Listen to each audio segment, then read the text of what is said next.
Bonjour à tous, j'aimerais revenir avec vous aujourd'hui sur la notion de regard positif inconditionnel et de permissivité du praticien de l'accompagnement. Donc le regard positif inconditionnel, c'est une notion qui a été définie par le Carl Rogers dans l'approche centrée sur la personne. Et donc j'aimerais aborder ce sujet-là et la permissivité et du coup comment ces notions sont importantes dans l'approche centrée sur la personne et son pouvoir d'agir. Alors déjà, revenir sur un constat qui est que l'être humain, il a un cerveau reptilien très binaire, qui l'amène à penser de manière binaire, oui, non, bien, pas bien, qui le prédispose au jugement. Voilà, on est prédisposé au jugement et en plus, même notre éducation nous conditionne à juger, évaluer. Donc ça, c'est un état de fait et on peut observer en plus des tendances au jugement dans nos sociétés. Ce qui fait que l'attitude de jugement, d'ailleurs, dans les relations interpersonnelles, est une des attitudes les plus fréquentes dans les différentes attitudes, mais je reviendrai un autre jour sur ce sujet des différentes attitudes interpersonnelles. Là, c'est vraiment, je voulais revenir donc sur le regard positif inconditionnel.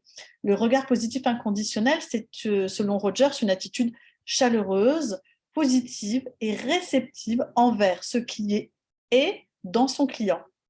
Au fond, c'est une attitude d'ouverture et où on porte un regard positif, inconditionnel sur la personne que l'on accompagne, que l'on a en face de soi.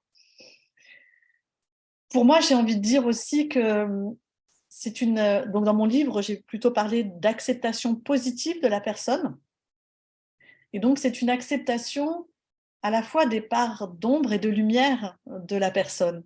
Et ce que je trouve fabuleux dans cette notion-là, qui est sans doute beaucoup plus difficile que des notions d'empathie et de congruence, justement du fait qu'on est soumis instinctivement au jugement.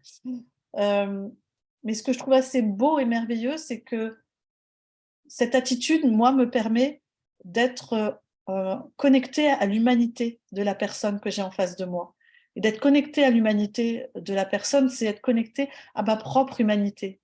Et c'est comme s'il y avait quelque chose en dehors du temps à ce moment-là, euh, qui est vraiment quelque chose que je recherche après dans mon existence, mais qui se passe davantage quand je suis dans ces situations d'accompagnement. Donc, pour rappel, j'accompagne les professionnels de l'accompagnement. Donc, je considère que c'est vraiment une faculté, hein, cette acceptation positive de l'autre est une faculté à cultiver et que ça a à voir aussi, sans doute, avec la confiance que l'on a. La confiance que l'on a vis-à-vis de l'existence, la confiance que l'on a vis-à-vis de l'autre, qui est étroitement liée avec la confiance que l'on a avec nous-mêmes. Et ça, c'est vraiment une des dimensions, moi, qui m'intéresse beaucoup. Et entre autres, quand j'anime une séance de supervision individuelle avec un professionnel de l'accompagnement, un des enjeux que j'ai, c'est vraiment aussi d'accompagner le professionnel à une forme de compassion vis-à-vis de lui-même. Donc le jugement, c'est le jugement qu'on peut porter sur un client, mais c'est le jugement que, en l'occurrence moi, le professionnel de l'accompagnement, qu'il porte sur lui-même. Et donc c'est de pouvoir faire preuve de compassion par rapport à ça. Et revenir aussi sur le fait que le regard positif inconditionnel, c'est une nécessité pour le développement de la personne. Rogers disait très bien que ce qui permettait de se changer, justement, c'était l'acceptation. Il disait, c'est à partir du moment où je m'accepte tel que je suis en mesure de me transformer. Ça veut dire que ce regard que l'on porte sur les personnes que nous accompagnons, il est primordial, vraiment essentiel, pour qu'une personne puisse se développer, se transformer. Alors qu'au fond, le jugement va renforcer des conditionnements et élever les mécanismes de défense. Oui, ça va renforcer clairement les schémas, les crispations.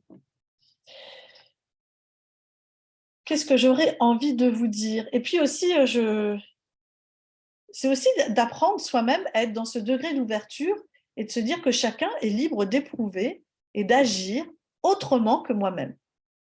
Donc, c'est faire cet effort de se décentrer et d'aller comprendre toute la subjectivité de l'autre. Si j'avais envie aussi de vous dire quelque chose. Oui, la notion de responsabilité. Dans la CPPA, donc, on cultive cette acceptation positive de la personne accompagnée, hein, d'une part, et on prend aussi, on a la conscience de la responsabilité des sentiments et des émotions. Ça veut dire que la personne accompagnée est responsable de ses sentiments et ses émotions. Et moi, je suis, en tant que praticien, responsable de mes sentiments et de mes émotions.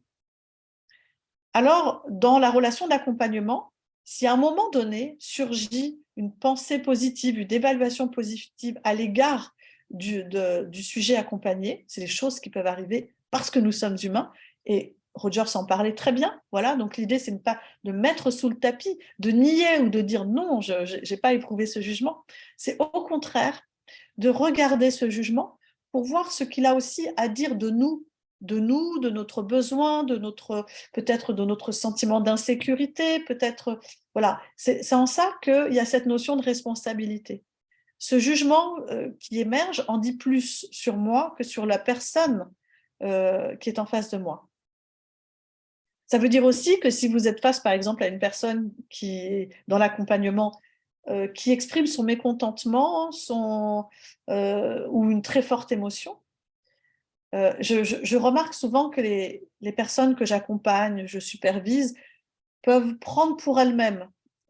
Et ça vient atteindre l'image d'elles-mêmes, l'estime d'elles-mêmes. Donc il y a vraiment un enjeu dans cette responsabilité, dans cette responsabilisation de l'émotion. Voilà, ça j'avais envie de vous dire quelques mots là-dessus. Sur cette notion donc de responsabilité. Et puis aussi, vous parlez de permissivité. En ACPPA, le praticien, le facilitateur ACPPA a une attitude permissive. Ça veut dire que, par exemple, si on est face à un client qui fait preuve de mécontentement ou d'une réaction agressive à notre égard ou je ne sais quoi, c'est pouvoir accueillir et être permissif. Je vous prends un exemple. Quand j'ai commencé dans l'accompagnement, j'ai travaillé sur des dispositifs d'aide contrainte. C'est-à-dire que les personnes, et d'une part, ne m'avaient pas choisi, mais en plus, n'avaient pas la volonté, n'avaient pas forcément la volonté d'être accompagnées. Il y avait une obligation pour eux d'être accompagnés. Voilà, donc c'était des dispositifs d'aide contrainte. Et je pourrais revenir sur ce sujet-là, qui est passionnant, mais ce n'est pas le sujet que je voulais aborder aujourd'hui. Du coup, ce que je veux dire, c'est que dans ces contextes-là, il pouvait y avoir davantage de mécanismes de défense qui se manifestaient chez les personnes, voire d'expression de mécontentement, d'agressivité, d'accusation, etc. Et là, il y a quelque chose qui n'est pas forcément toujours agréable pour le praticien, mais il y a un vrai enjeu d'accueillir et d'être dans l'acceptation et d'être dans une attitude permissive, de permettre à la personne que l'on accompagne de s'exprimer, même si elle exprime quelque chose de négatif à notre égard. On peut d'ailleurs mobiliser la CNV, donc la communication non violente. Les outils de la CNV sont très utiles pour pouvoir à la fois prendre la responsabilité de notre propre ressenti, d'exprimer donc sans être dans l'accusation, sans être sur la défensive, etc. Et vraiment juste exprimer ce que l'on ressent et pouvoir faire une demande. Je vous prends un exemple, par exemple, quelqu'un qui arriverait systématiquement en retard à tous les rendez-vous d'accompagnement, eh bien, comment je peux exprimer ce que ça me fait vivre sans être dans l'accusation de l'autre, c'est-à-dire prendre la responsabilité de mes sentiments, et en même temps émettre une demande, sans que ce soit une exigence. Donc, dans cette attitude permissive, la CNV peut être vraiment utile. Et ça me permet, du coup, et ça permet aux praticiens de ne pas être dans une réaction impulsive, de ne pas être malgré lui, hein, mais dans une accusation, dans des mécanismes de défense, dans un rejet de l'autre. Voilà, puisque là, clairement, il pourrait y avoir un glissement vers une attitude de jugement. C'est pour ça que je parle de ces situations-là, parce qu'il pourrait y avoir un glissement vers une attitude de jugement qui ne serait pas propice au développement de la personne. l'idée en ACPPA, c'est vraiment toujours de prendre soin de la relation d'accompagnement.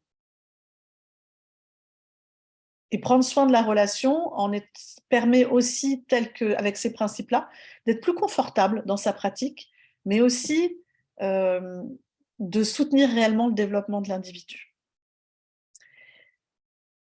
Donc, et puis c'est de permettre, si vous êtes face un jour à un mécontentement, quelque chose, c'est une émotion très forte, peut-être qui vous est inconfortable à vous, à recevoir, et bien c'est de permettre à la personne de saisir cette opportunité pour exprimer le besoin qui est sous-jacent à cette réaction. Derrière cette réaction, il y a quelque chose qui a besoin de s'exprimer. Et tous les moments de tension sont des opportunités pour amener la personne à davantage s'accepter. C'est là où ça peut se jouer, c'est pour ça que je parle de ces moments qui sont moins fluides, moins faciles, moins confortables, mais qui sont justement, qui ont un véritable enjeu. L'enjeu d'être dans cette acceptation positive, quand bien même vous seriez la cible à ce moment-là de cette personne. Voilà. Le client a besoin de s'accepter pour pouvoir évoluer, se transformer, pour pouvoir se comprendre et pour pouvoir s'autodéterminer. Et pour ça, il a besoin de l'acceptation totale du praticien. C'est ce que j'avais envie de vous parler à la fois, donc pour reprendre, de cette tendance au jugement de l'être humain, de vous parler de cette notion délicate du regard positif inconditionnel, de vous parler de la responsabilité des émotions et de vous parler de la permissivité du praticien ACPPA. Je vous dis à très bientôt.